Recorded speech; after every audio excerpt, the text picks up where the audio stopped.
So the UN General Assembly voted 124 to 14 with 43 abstentions that Israel must end its occupation of Palestine. So the exact wording is the UNGA demanded that Israel brings to an end without delay its unlawful presence in the occupied Palestine territory, which constitutes a wrongful act of a continuing character entailing its international responsibility, and do so no later than 12 months.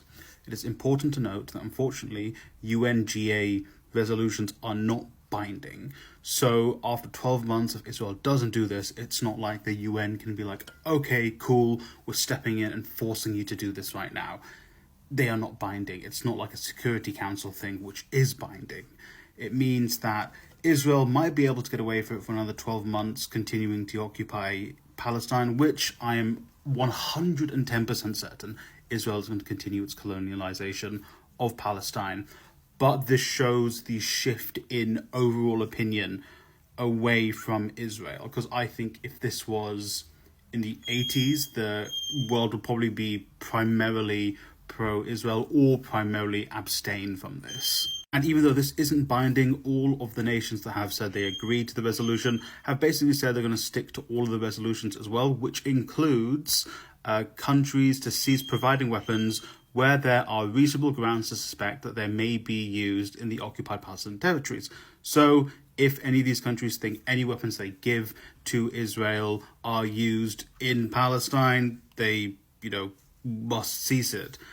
Obviously, many of the major players abstained or said no, so the US, UK, Germany, France, etc. Actually, I don't know about France. They are probably going to continue to give Israel weapons, unfortunately, to use on killing Palestinians. But all the other nations have said they're just not going to, which is a positive. Furthermore, going off an ICJ advisory opinion, they are saying that Israel must give reparations to Palestinians that have been harmed by the illegal settlements in the West Bank, East Jerusalem, and in Gaza. So it does seem like it falls short of the repatriation of Palestinians. I've seen a few people saying that, but all of the articles I've read in it, I don't see anything about a return of Palestinians or a repatriation of Palestinians. I might be wrong, so correct me in the comments down below, but I don't see that anywhere.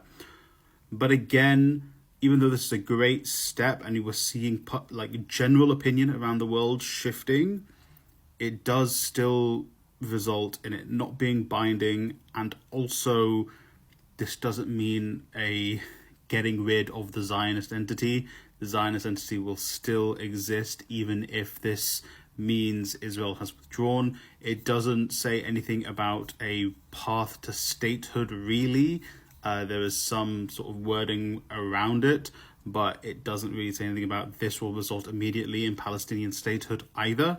So even if Israel withdraws from the occupied territories, it still doesn't really say too much about, this means there is a Palestinian state. Even if Israel withdraws, Israel will probably still be the occupier, or Palestine will be like an observer state. It won't be a nation as of yet, even in the 12 months after this sort of passing of the resolution. So we kind of have to wait for there to be more. Again, obviously, I am not a Palestinian, so my opinion on what the ultimate conclusion should be for this does not count as much as an actual Palestinian. If you want to, please speak to actual Palestinians as to what they want to be the resolution of this in the end.